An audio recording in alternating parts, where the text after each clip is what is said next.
મિત્રો, ભારતમાં એવી કેટલીક જેલો છે તેમની કડક સુરક્ષા વ્યવસ્થા, હાઈ પ્રોફાઇલ કેદીઓ અને ઐતિહાસિક મહત્વ માટે દેશભરમાં ચર્ચામાં રહે છે. 1. તિહાર જેલ, નવી દિલ્હી. મિત્રો, આ ભારત અને સમગ્ર દક્ષિણ એશિયાનું સૌથી મોટું જેલ કેમ્પસ છે. આ જેલમાં દેશની સૌથી ખતરનાક ગેંગસ્ટર, આતંકવાદીઓ અને રાજકીય અગ્રણીઓ અહીં કેદ રહી ચૂક્યા છે. અહીંનું 3 tier security system, CCTV surveillance અને કડક પ્રોટોકોલ તેને અત્યંત સુરક્ષિત બનાવે છે. 2. સેલ્યુલર જેલ ઉર્ફે કાલાપાની, અંદમાન નિકોબાર.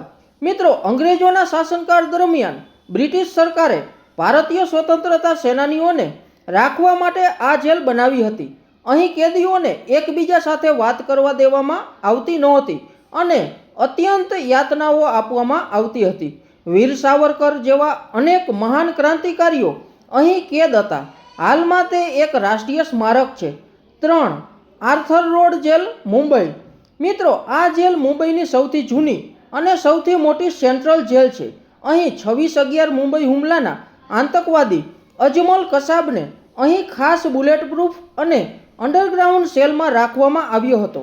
આ સિવાય મુંબઈ અંડરવર્લ્ડના અનેક ડોન અને ગેંગસ્ટરો આ જેલમાં રહી ચૂક્યા છે. 4. યરવડા સેન્ટ્રલ જેલ, પુણે, મહારાષ્ટ્ર. મિત્રો, આ મહારાષ્ટ્રની સૌથી મોટી અને હાઈ સિક્યુરિટી જેલ છે. મહાત્મા ગાંધી અને નેતાજી સુભાષચંદ્ર બોઝ જેવા મહાન નેતાઓ સ્વતંત્રતા સંગ્રામ દરમિયાન અહીં જેલવાસ ભોગવી ચૂક્યા છે. સંજય દત્ત પણ તેની સજા દરમિયાન આ જેલમાં જ રહ્યો હતો. 5. Naini central jail, Prayagraj, Uttar Pradesh. મિત્રો, આ ઉત્તર પ્રદેશની સૌથી જૂની અને સુરક્ષિત જેલોમાંની એક છે. આઝાદીના આંદોલન દરમિયાન પંડિત જવાહરલાલ નહેરુ અને મોતીલાલ નહેરુ અહીં કેદ રહ્યા હતા. વર્તમાન સમયમાં યુપીના ઘણા બાહુબલીઓ અને નામચીન અપરાધીઓ અહીં રાખવામાં આવે છે. 6. Valour central jail, Tamil Nadu. મિત્રો, દક્ષિણ ભારતની સૌથી જૂની અને અત્યંત સુરક્ષિત જેલોમાંની એક છે.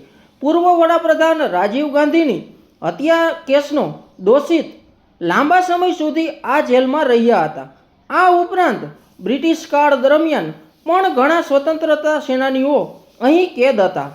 મિત્રો, વધુ માહિતી માટે અમારી ચેનલને સબસ્ક્રાઈબ કરવાનું ભૂલતા નહીં. આભાર.